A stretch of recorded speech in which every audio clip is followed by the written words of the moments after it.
Speaker. Julianne Genta. Tēnā koe, Mr. Speaker. It would be disingenuous to say that I'm happy to rise and speak to the Prisoners and Victims Claims 2012 Expiry and Application Date Amendment Bill. As we have made clear, the Green Party does not support this bill. We've covered the reasons why pretty comprehensively. In brief, firstly, we don't think that the government's inability to manage its order paper efficiently is a good enough reason to pass laws. While we appreciate and support the Minister's stated intention of a full debate on the forthcoming redirection bill, that does not mitigate the poor organisation that has led to a shortage of time to accomplish this.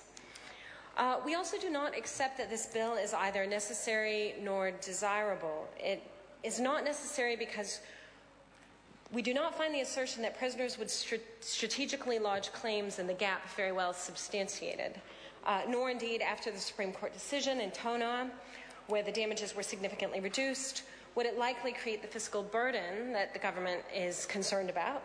Admittedly, we think that people being compensated for wrongs done to them is actually not as bad a result as the government and indeed the Labour Party seem to think.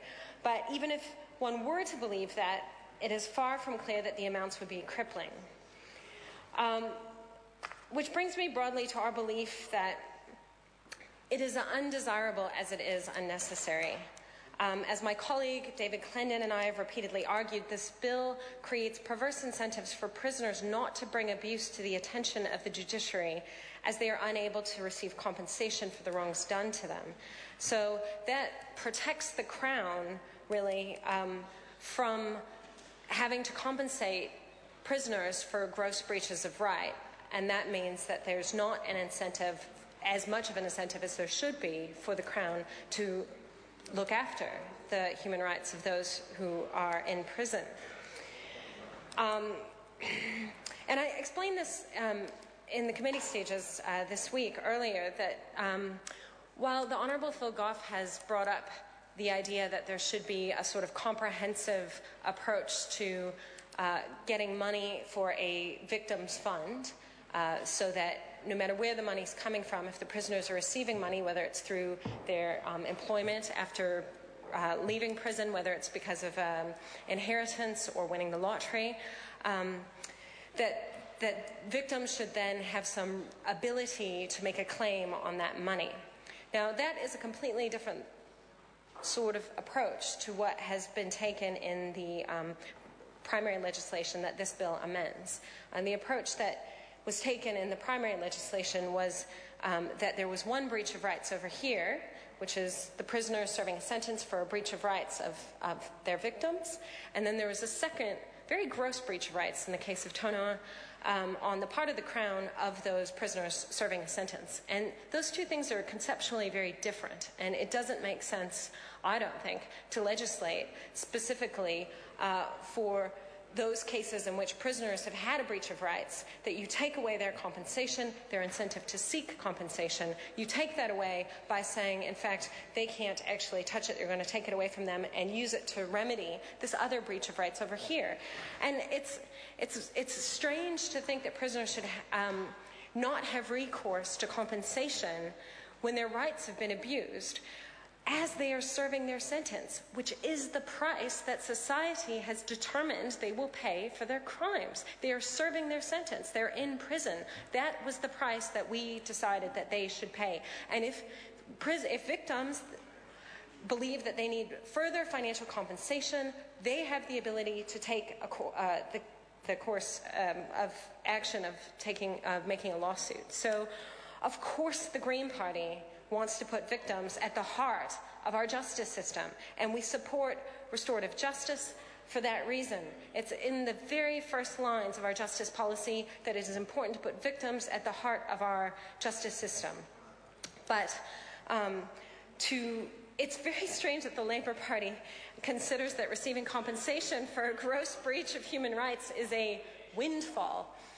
I don't think that they would describe it as a windfall if they'd been condemned to years of solitary confinement with no right to go outside and take exercise and fresh air and sunlight, as was the case in Tanoa.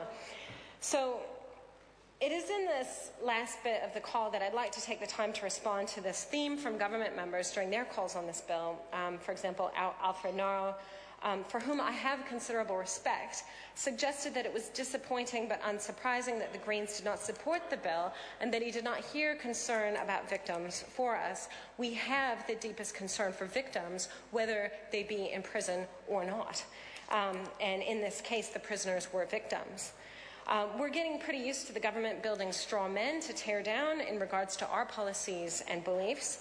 The Green Party fully supports the rights of victims, and our disagreement lies in the fact that this bill plays a zero-sum game of trading off people's rights. And that, in our view, Mr. Speaker, is not justice. And I think the fact that only 5 claims have been made under this legislation and $45,000 paid out in the last, 8 or 9 years, demonstrates that this does very little to support victims when there are many other courses of action we could take that do not involve trampling on the rights of others. This bill, which extends the sunset clause for the primary legislation, does nothing really to compensate victims, to protect victims, or put them at the heart of the justice system, and it also does nothing to reduce abuse in prisons, and it protects the Crown and limits the liability of the Crown in this. I just don't think this is justice, Mr. Speaker. So we do not win justice by subjecting our fellow human beings, no matter what wrongs they have done, to the potential for abuse and to deny them the right to have that abuse compensated, victimizing them doubly.